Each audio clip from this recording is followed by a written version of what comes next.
Okay, dumako naman po tayo dito. Ito, bigyan natin ng reaksyon yung kahapon. Dito po, malalaman nyo po, ito ang i-rebut nyo. Diba? Ito po ang i-rebut nyo. Dito po makikita nyo, excuse me. Dito po makikita nyo, ito yung kahapon eh. Makikita nyo po dito, ayan dito.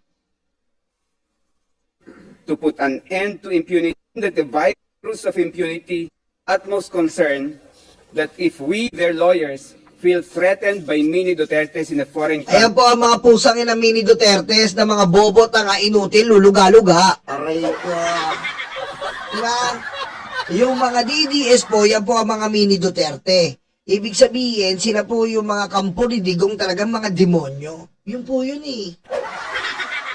Alam na tuloy ng International Criminal Court ang mga Mini Duterte ng mga demonyo. Aray ko. Ito pa. Dito po tayo. Ito tayo kay Kapman. Ito yung kay Kapman. Dito po tayo kay Kapman, ha. Motok, thank you very much. And I thank Mr. Tuyan for his intervention. But I feel that I ought to remind him that this is a court of law which decides matters on the basis of evidence, not on the basis of political demagoguery. Kita mo, bobo si Kapman, ha. Ito daw ay court of law, which with evidence, hindi daw political, hindi daw politika. Tignan niyo po gagawin niya, kundi ba naman bobo pala tong 150 million na abogadong to. Tingnan po hindi daw about politika. Tingnan niyo abogado, ha.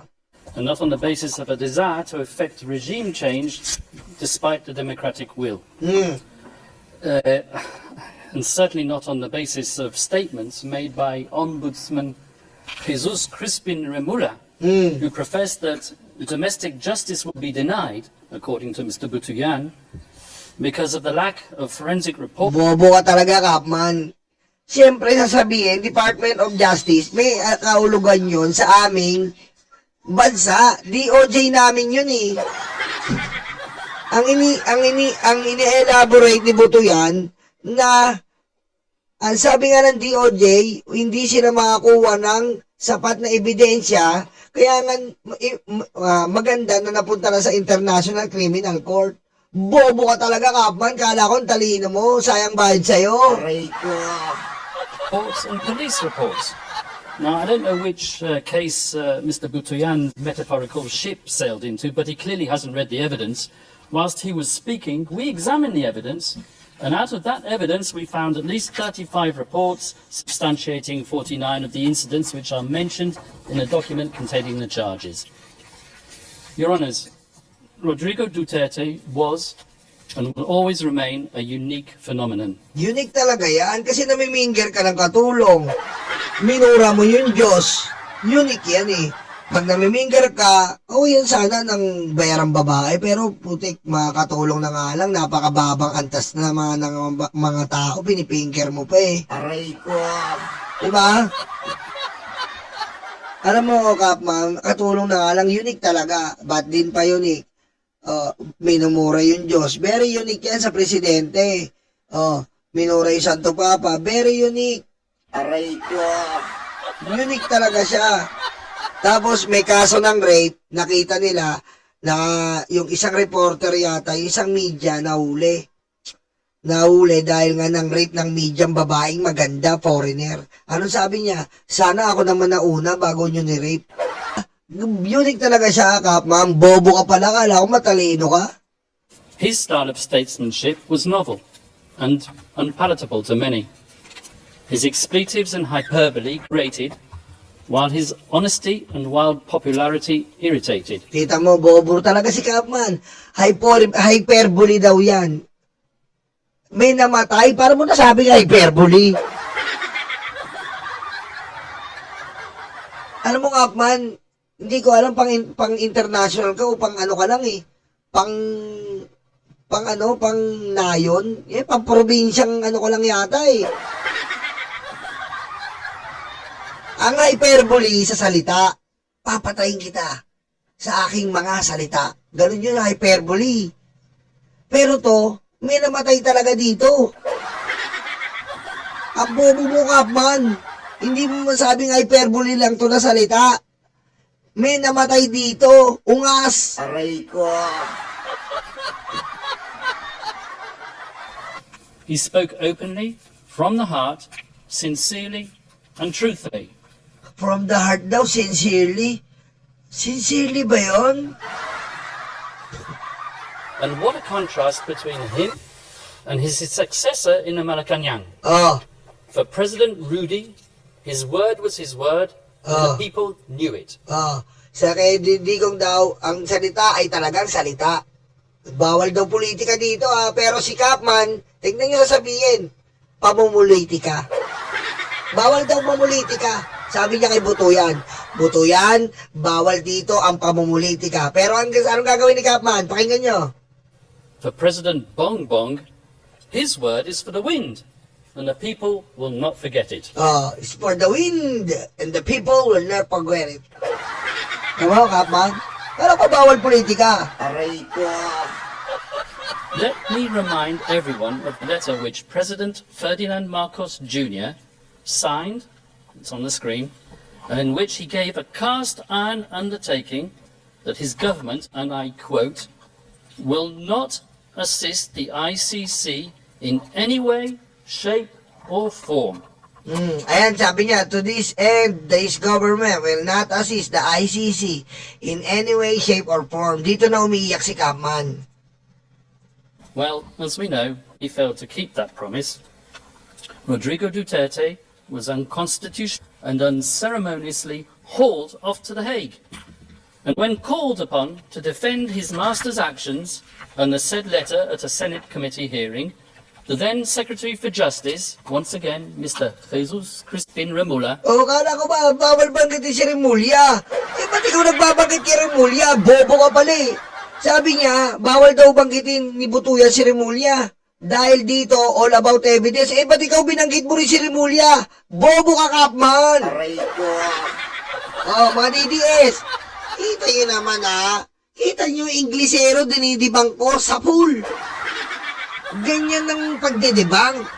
Walang kinakatakutan kahit English, okay? I think this Kapman is so idiot, okay? His bad breath mouth is really taking over the International Criminal Court, not with the evidence, but with the smell, so stink. persisted with the same dishonest theme. And I quote his words, "We did not assist the ICC. We continue with the very tenor of the letter that we did not assist the ICC and we did not have any contact with them." So he said, but with a document emanating from the prosecution team opposite and disclosed to us a mere week ago, not as information material to the preparation of our defence, but as exonerating evidence, we can now substantiate what we have suspected for a long time. The document comprises a transcript of a telephone call covertly recorded between four parties who cannot be mentioned in public, and one of these parties was boasting about how he was acting as the silent partner of President BBM, managing a scheme to funnel witnesses to this court, while all the time ensuring that he could guarantee President BBM's plausible deniability. Okay, yan tayo. Yan ang i-react natin. Sabi ni Kapman, na meron daw siyang transcript na may mga nagtawag-tawagan. 4 na tao na hindi daw pwede sabihin. Di ako na magsasabi. Aray ko. Ito mga DDS. Si Kapman nag-umpisa na ito mga DDS. So, sa pangyayaring to, kailangan ko sabihin kasi nga weak leader si BBM eh. Aray ko.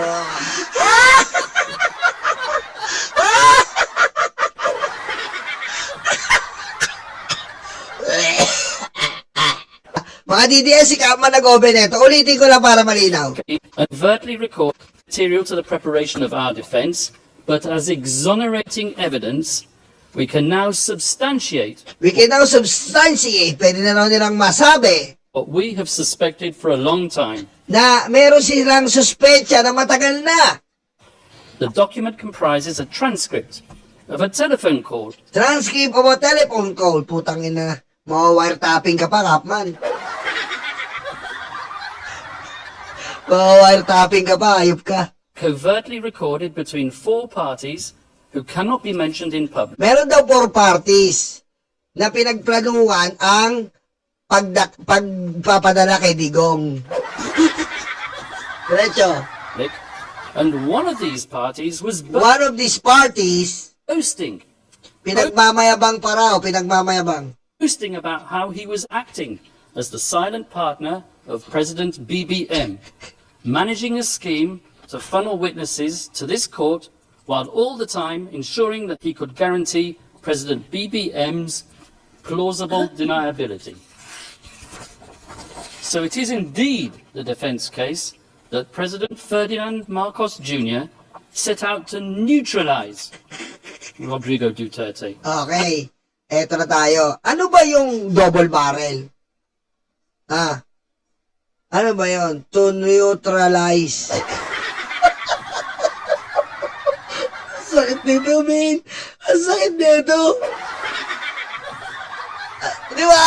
Sabi ko nga sa inyo, ang talino ni BBM. Kung anong ginawa mo, yun ang babalik sa'yo. At tatandaan nyo po yung ginugil ni Bato yung neutralize. At tatandaan nyo po ba yun? Ginugil pa ni Bato yung salitang neutralize. Aray ko.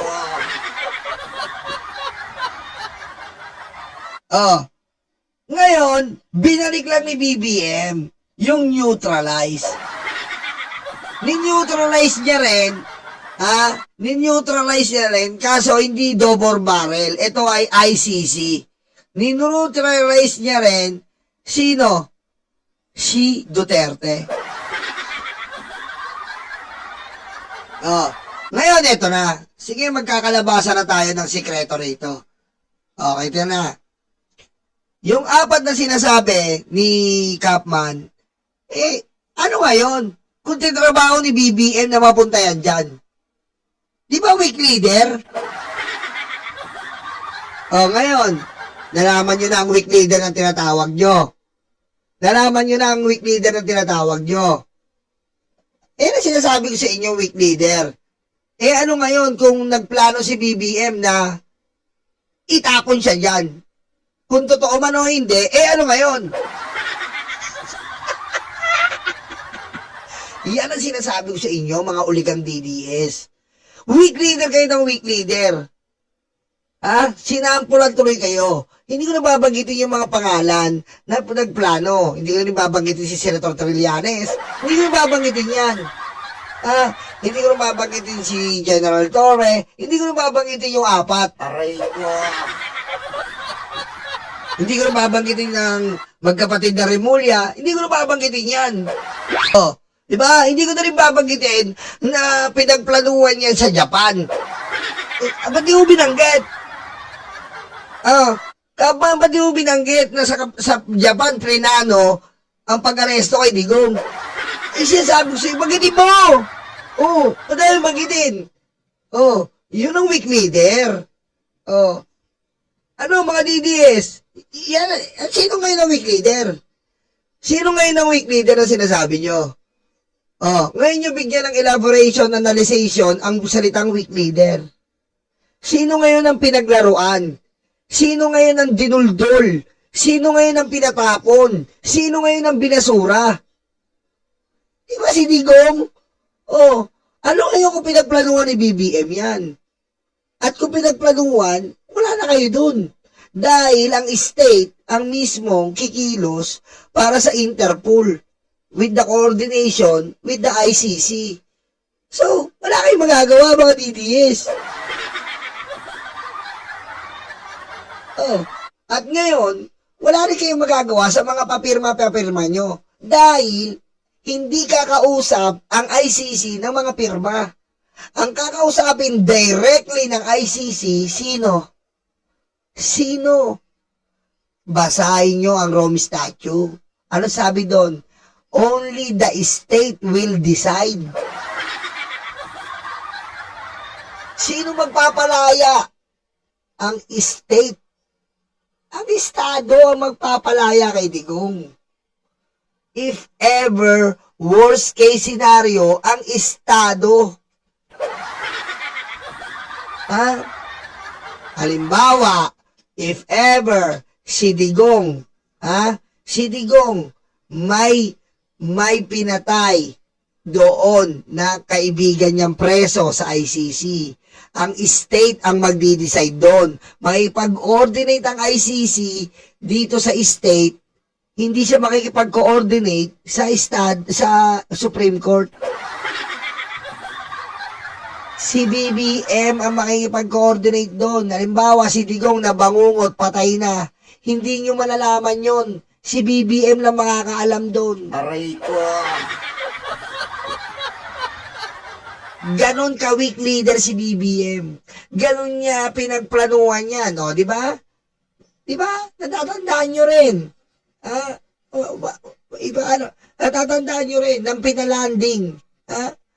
Pinalanding ni BBM. Sino? Yung mga kapulisan sa Davao Airport. Di ba ginago kayo ni BBM? Weak leader, di ba? Natatandaan nyo ba? Ginago kayo ni BBM? Binarikadaan yung Davao Airport para matakot si Digong, akala niya doon siya arestuhin. Yung pala, nilinlang lang sila dahil nakaplano na sa NAIA Terminal 3 ang pag-aresto. Sino ngayon ang weak leader? Sino ngayon ang weak leader? Sino ngayon ang naisahan? Sino ngayon ang nabasura? Yun sana ang sagutin natin dito.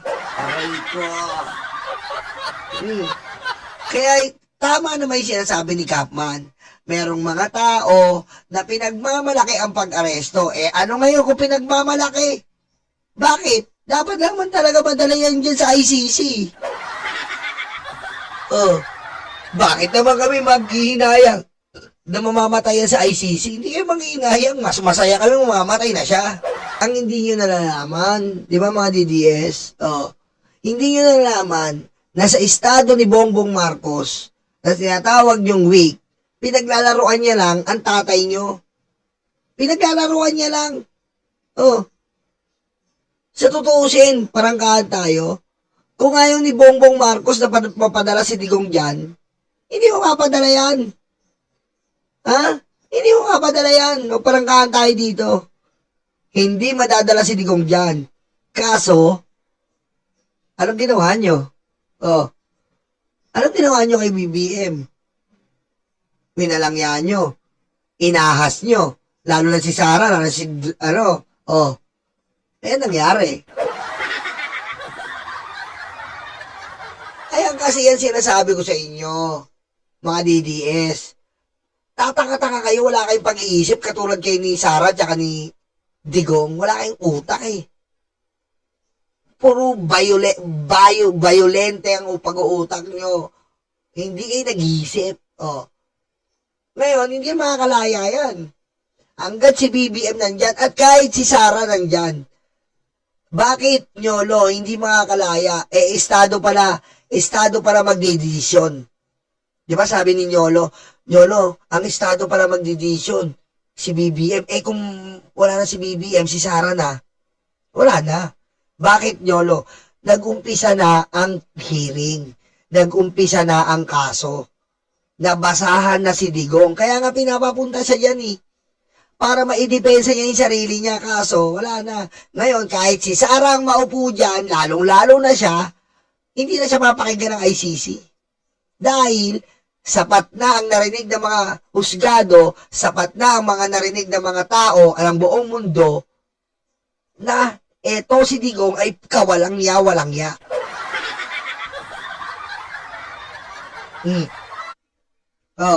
Ganyan rin po ang inaangad natin sa impeachment. Maging ganyan lang, ma-open lahat ang ebidensya, wala na tayong pakialam sa boto ng mga senador. Ganun lang, basic lang tayo ngayon. Gagamitin mismo natin ang sarili nilang lason. Anong lason? ang social media. Kapag na-expose ang ebidensya, katulad nito, na-expose si Digong kahapon, hanggang mamaya may expose yan. Eto na, alam na ng buong mundo kung gaano kasama ang ginawa ni Digong. Kita mo, hindi nakaubra si Kapman kahapon? Tulala siya eh. Aray ko. Ngayon, balik tayo sa tanong. Sino ngayon ang weak leader? Yung weak leader kasi na tinatawag nyo, siya ang magdidesisyon, siya ang state sa Rome Statue.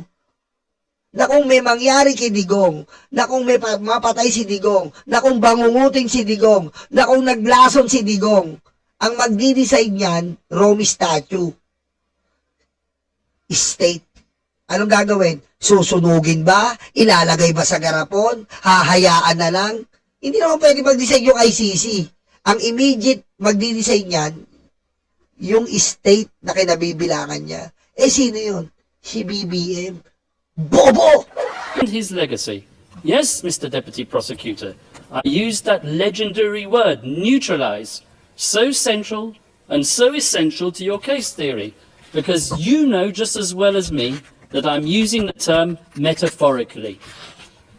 And now I turn to the substance of the charges, but before I do, a word or two about the geopolitical context.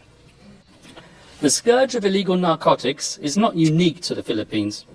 As we all know, it afflicts Latin America, where I can name 3 countries where the death rate at the hands of vigilantes and law enforcement agents per capita population is higher than it ever was under Duterte. And as you should know, and you will hear from the prosecution, at any rate, the Philippines as a country is uniquely positioned to act as a transit hub for the trafficking of narcotics emanating from the cartels in China, and with... Kita mo? Dinaglag niya rin yung kaalyado ni Digong. Emanating from the cartels of China. Dinaglag niya rin na si Digong kasabwat ng China. Si Kapman din po nagsabi na ang droga ay naggagaling sa kartel ng China. Sino kaalyado natin nun? Aray ko. Dinaglag niya rin. Dinaglag niya si Digong. Ganun kabobo si Kapman. Without Duterte, so we argue, the death rate would have kept on rising.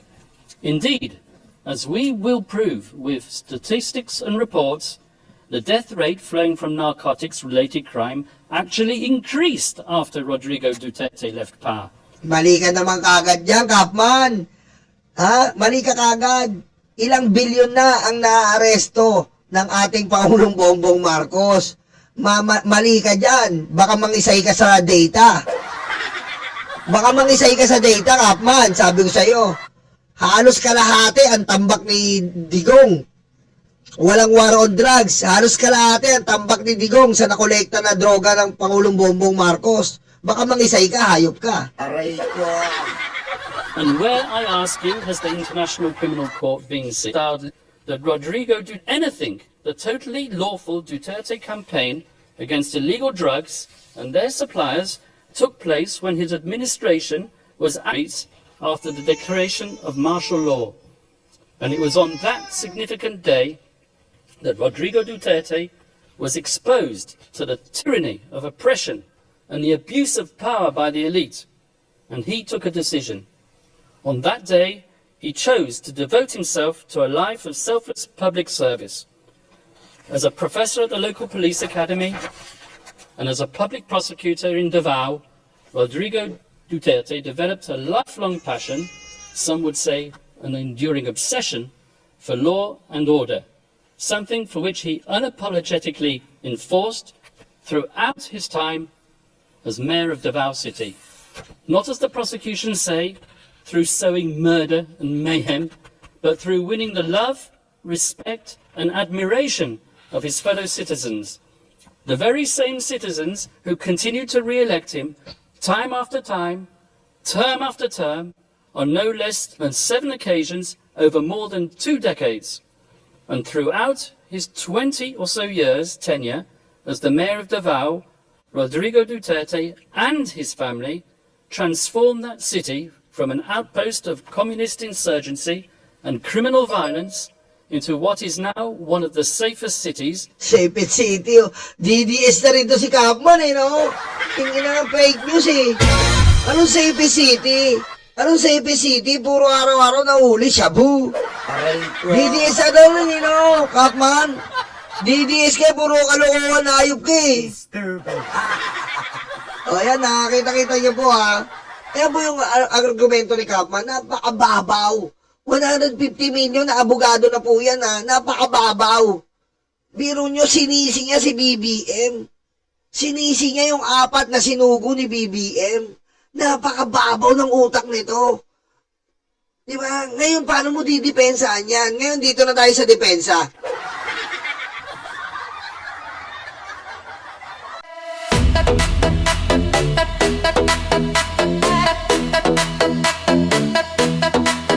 Takot na ang mga aso, dumarating ang mga kaso. Sila ay sinusundo na, dadalhin sa tatay nila. Aray waranto, takbo na bato, takbo na bato, takbo na bato. Aray waranto, bakit na bongo, bakit na bongo, bakit na bongo. Aray waranto, takbo na bato, takbo na bato, takbo na bato. Aray waranto, bakit na bongo, bakit na bongo, bakit na bongo.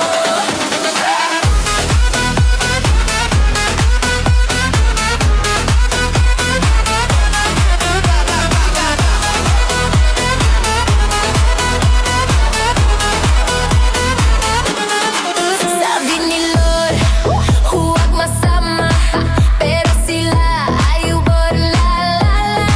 nalalapit na silang masira. Ay nagkarma, ay nagkarma.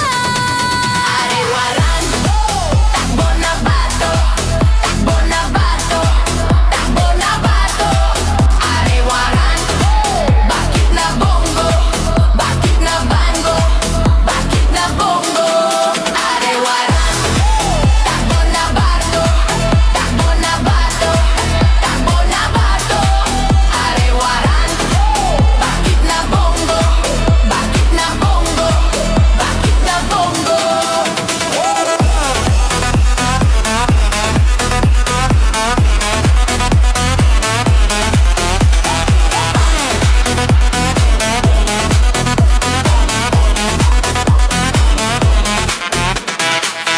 De, utakluga, de, stanga-tanga, de, utakluga, de, stanga-tanga, de, utakluga, de, stanga-tanga, de, utakluga, de, stanga-tanga.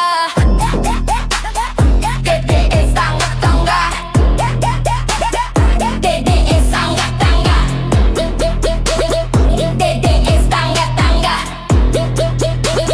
Dede estanga agay waranto, takbo na bato, takbo na bato, takbo na bato. Aray waranto, bakit na bongo, bakit na bongo, bakit na bongo. Aray waranto, takbo na bato, takbo na bato, takbo na bato. Aray waranto, bakit na bongo, bakit na bongo, bakit na bongo. Kuduro yung betlog, tatay yung karton. Kuduro yung betlog, tatay yung karton. Kuduro yung betlog, tatay yung karton. Kuduro yung betlog, tatay yung karton.